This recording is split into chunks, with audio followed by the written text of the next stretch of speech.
Alright guys, it's Tom. It's Sunday. And I want to show you something right here. Right there it is.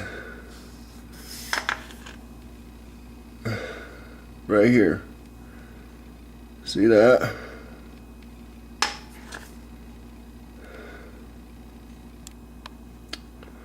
You can't hardly tell it very well, but I'm trying to point the flashlight. This piece right here is pulled. Bear with me here, guys. Shadows. It's pulled down and it's twisted badly.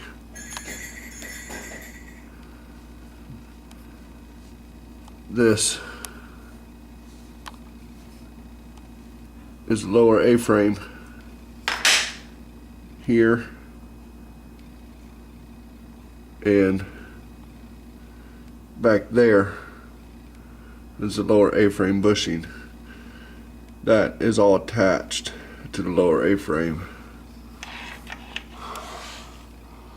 That's what it's supposed to look like.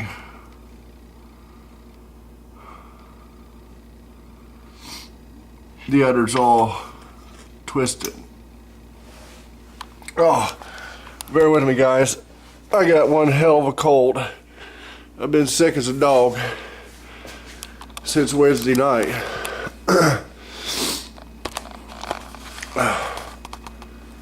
feel like shit.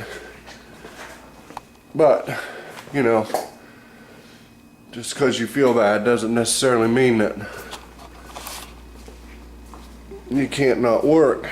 And you know, sometimes you just got to do stuff. Alright, that's the bad news, guys, and that's a disaster. There's the car. It's basically ready to paint. I've been working, even though I haven't felt like I haven't felt worth a crap, man. I'm not kidding you guys. But I still been coming out. I've been putting 8, 10 hour, 12 hour days in. And I was all pumped up this morning. I was pretty excited. You know, of course we put the half shaft in. And I was excited today. I was coming out. It was a decent day. It was really, really windy, about 35 mile an hour today. Not a day that I'd want to be outside, actually, but you know, I was getting ready to paint the car. As you can see, it's all wet sand.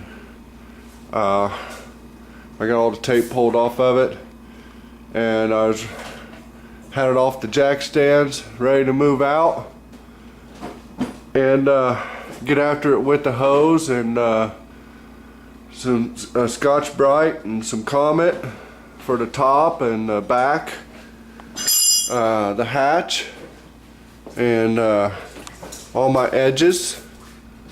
You know, it's ready, guys. It's ready. All I had to do is just clean it up, scuff it a little bit, mask it and shoot it. That was my plan today.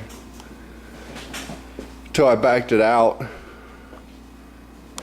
The front wheels got to be about where the back wheels were, and it sounded like a grenade went off. No drive. Reason why is because the substructure, or whatever you want to call it, the unibody, the structure, whatever, it's a lot easier to see it from the top here on this one side. This is what I'm talking about right here. This is the structure that the lower A-frame's tied to. And on the other side, on the inside, which you can't see because of the motor here, is completely gone. So that's the reason the first half shaft broke, and if this one's broke, that's the reason why it broke.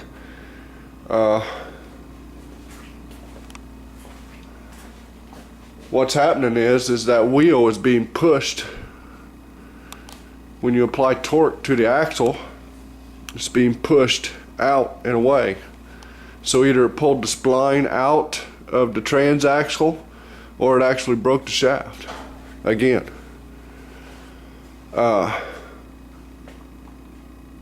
Unfortunately, guys,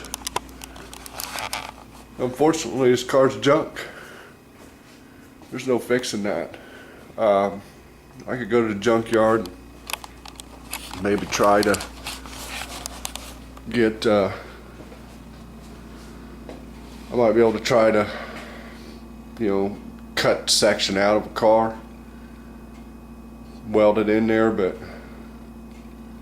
that's pretty flim-flammy in my opinion.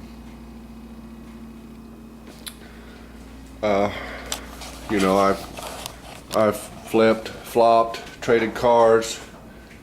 It's been something I've always kind of done, make an extra buck here or there. But one thing I've never done is send a car that's unsafe down the road, nor will I ever do it.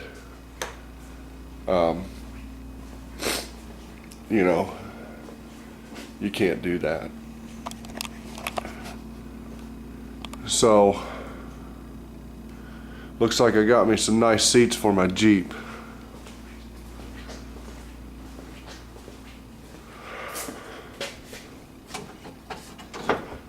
These seats will work really well in my Jeep, I think. Excuse me, guys. These seats will work well in my Jeep. Same collar even, I think, pretty close. So I'm gonna take those out. Look at that, guys. I'm just sick. I'm sick physically and I'm sick mentally, at this. A lot of hours, more hours than I wanted. I was gonna make a video, and after I got it shot, I was gonna sit down and make a video and show you guys all the paint and discuss what I did with it, and discuss all the things that I thought I did wrong as far as making money on it. I spent way too much time on it. But it's like Thomas Hugh says, it's hard to,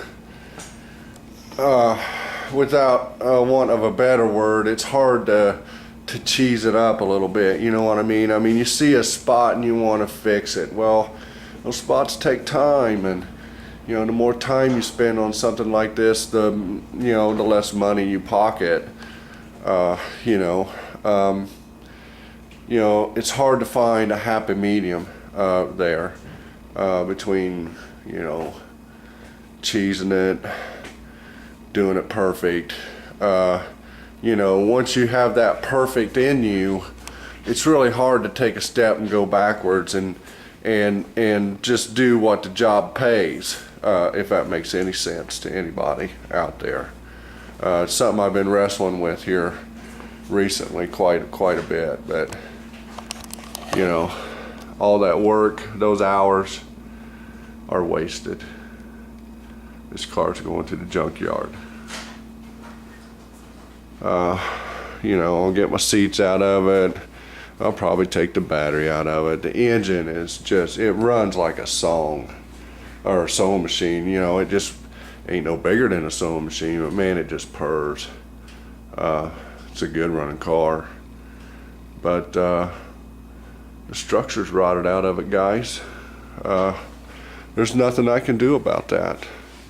I've thought about it all day.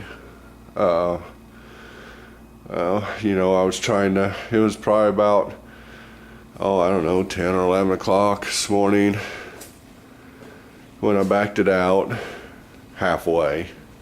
I got the ass end out, and it just went berserk.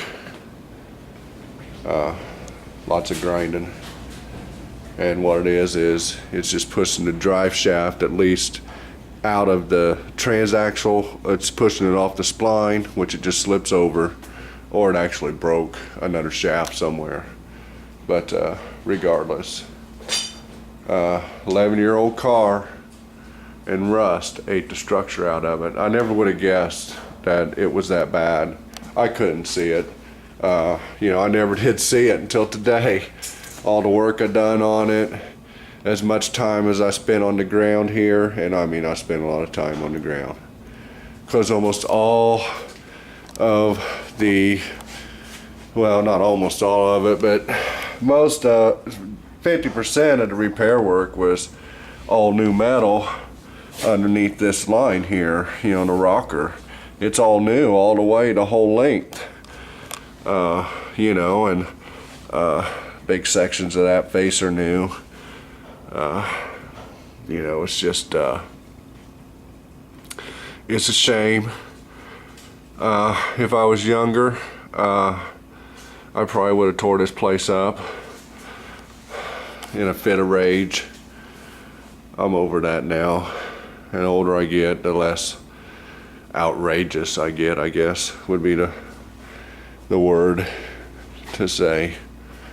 I don't get, you know, I was mad. I mean, you know, I was pissed. But, you know, it ain't nobody's fault. Nobody did anything wrong.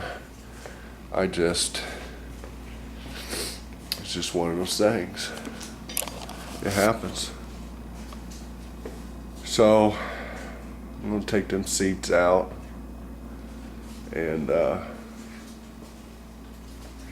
find something else to do, man. I got plenty to do. I got people wanting me to do stuff for them, but you know, I was kind of hoping to flip this thing and put a $500 bill in my pocket or whatever. And just didn't work out. Didn't work out. You know,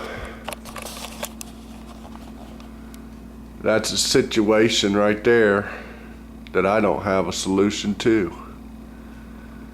I can't fix it. I've thought about it all day. Even if I went out in the junkyard, even if they had one and they cut a whole section out for me and I welded it in there, you know, I still don't know. I don't know if I could weld it strong enough. I would never feel right selling it. You know, as far as a safety thing goes, you know, a car needs to be safe.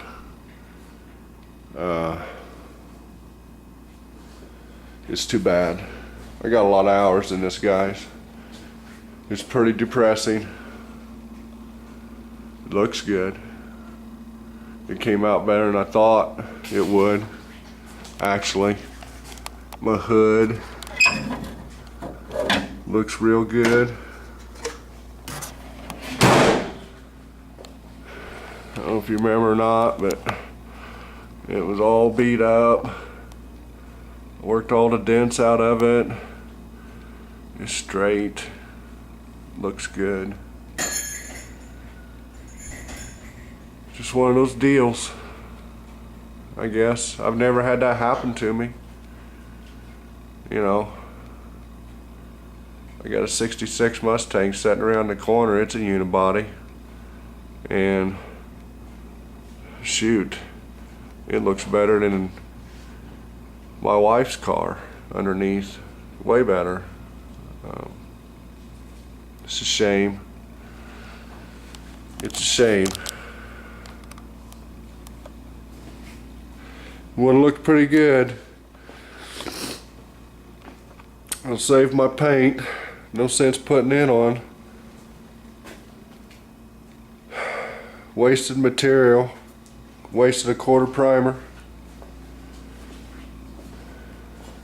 Quarter 2K primer. $45 worth, probably. 40. No, 35. 35 or $40. Probably another $30 of sandpaper.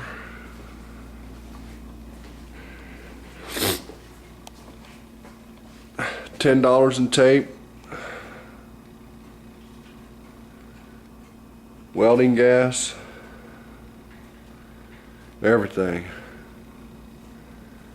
I might as well just took my money out in the driveway or put it over there in the wood stove and burn it.